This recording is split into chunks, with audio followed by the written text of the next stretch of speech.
नमस्कार, मी सुरेश चिरडे. आपण पाहतात महाराष्ट्र 24 न्यूज. दिग्रस नगर परिषदेचे माजी उपाध्यक्ष अजिंक्य म्हात्रे यांनी केले माझा प्रभाग माझा परिवार पुस्तक प्रकाशित. नगर परिषद दिग्रसचे माजी उपाध्यक्ष अजिंक्य म्हात्रे यांनी त्यांच्या कार्यकाळात केलेल्या कामाचे पुस्तक माझा प्रभाग माझा परिवार हे पुस्तक आनंद पटगिलवार यांच्या हस्ते प्रकाशित केले आहे. प्रभाग क्रमांक 7 क चे अजिंक्य म्हात्रे उमेदवार आहे, तर 7 च्या उमेदवार रुपाली ताकपिरे देशपांडे, 7 ब च्या उमेदवार रेहान परवीन मोहम्मद एजाज व नगराध्यक्ष पदाच्या उमेदवार पंचशिला वाल्मिक इंगोले यांना मतदान करण्याचे अपील यावेळी करण्यात आले आहे. आज वार्ड क्रमांक 7 च्या उमेदवाराच्या प्रचारासंबंधी ही प्रचार पुस्तिका अजिंक्य म्हात्रे यांनी प्रकाशित करण्याचं मला सौजन्य दिलेलं आहे. त्याबद्दल मी त्यांचा आभारी आहो.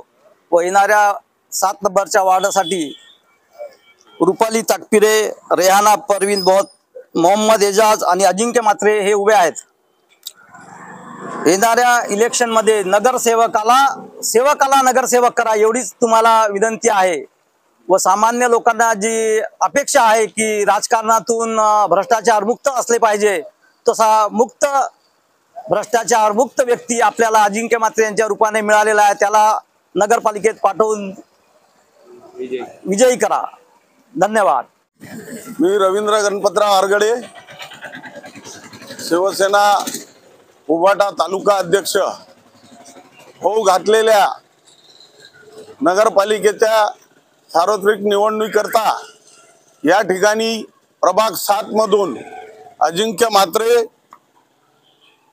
रुपाली ताकपिरे देशपांडे, रेहाना प्रवीण मोहम्मद एजाज या 3 आणि 1 अध्यक्ष पदाकरिता पंचफुलाताई इंगोले यांना या ठिकाणी संजय भाऊ देशमुख यांनी उमेदवारी दिलेली आहे. तसेच दिग्रस मध्ये सर्व प्रभागामध्ये या ठिकाणी काम करणारे जे व्यक्ती आहे त्या व्यक्तींना तिकीट संजय भाऊ देशमुख यांनी दिलेली आहे. प्रभाग 1 मध्ये पहा, आमचा तो अमर नरवाळे, जरांगे पाटील म्हणतात त्याला, प्रत्येक घरोघरी जाऊन आपला प्रचार करणे. त्यानंतर श्रीचंद राठोड यांना सुद्धा उमेदवारी दिलेली आहे. तसेच प्रभाग 1 ते 12 पर्यंत सर्वसामान्य कार्यकर्त्यांना तिकीट दिलेल्या आहे. आमची इंगोले बाई तर आजच निवडून आलेली आहे, कारण सुशिक्षित आहे, विद्याभूषित आहे आणि चांगली एक व्यक्तिमत्व या ठिकाणी नगराध्यक्ष करता दिलेली आहे. सर्व दिग्रस नागरिकांना माझी विनंती आहे की सर्व मशाल या चिन्हावरच्या उमेदवारांना निवडून देण्यात यावं ही विनंती. धन्यवाद. जय महाराष्ट्र.